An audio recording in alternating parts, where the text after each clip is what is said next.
मधुपुर उपचुनाव में जेएमएम प्रत्याशी हफीजुल हसन को जीत दिलाने के लिए पेयजल और स्वच्छता मंत्री मिथिलेश ठाकुर ने भी मोर्चा संभाल रखा है। क्षेत्र में जा रहे हैं, लोगों से मिल रहे हैं और जेएमएम के पक्ष में वोट डालने की अपील कर रहे हैं।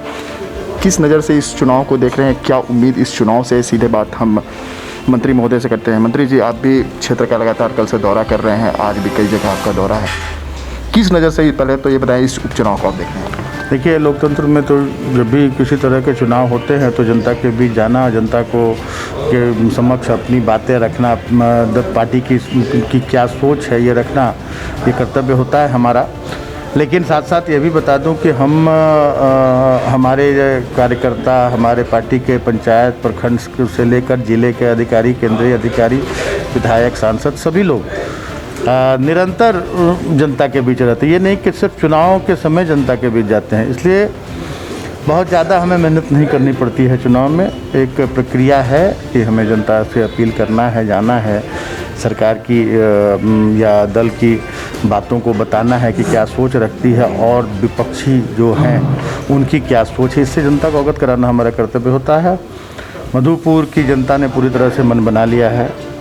सभी वर्ग, सभी जाति धर्म के लोग, सभी संप्रदाय के लोग एकजुट होकर विकास के नाम पर मतदान करने का निर्णय मधुपुर की जनता ने ले लिया है। और मैं आपको ये बताने में मुझे थोड़ा भी संकोच नहीं है कि एक रिकॉर्ड मत से मधुपुर का चुनाव हमारे प्रत्याशी जीतेंगे, जिन्हें पहले ही मधुपुर की जनता को माननीय मुख्यमंत्री ने पहले ही मंत्री दे दिया है। इसका भी मधुपुर जनता सम्मान कर रही है और विकास के नाम पर वोट करेगी।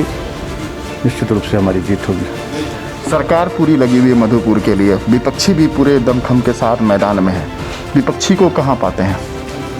देखिए, विपक्ष के पास कोई मुद्दा नहीं है। विकास की बात तो वो कर नहीं सकते, क्योंकि उन्हें मौका दिया था पिछले बार, या कहें तो लगभग 16 साल जनता ने उन्हें मौका दिया, लेकिन जनता अपने हाल पर भी रह गई। अब इनके पास विकास का मुद्दा कोई नहीं है। ये अब जाति धर्म के आधार पर, संप्रदाय के आधार पर लोगों को बांटकर अपना मकसद पूरा करना चाहते हैं, अपना उल्लू सीधा करना चाहते हैं, और इस मंसूबे में ये कभी कामयाब नहीं होंगे। इन्हें मुंह की खानी पड़ेगी और मुझे तो लगता है कि इनकी जमानत बचाना भी मुश्किल होगा।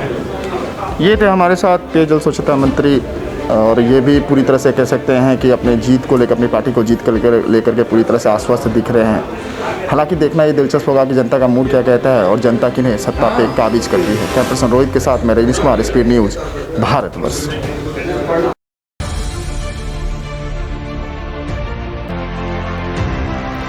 0% ब्याज पर लोन पर फोन,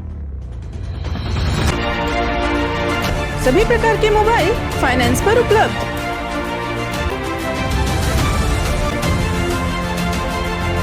हमारा पता मिहिर मोबाइल स्टोर, बरमसिया चौक, देवघर।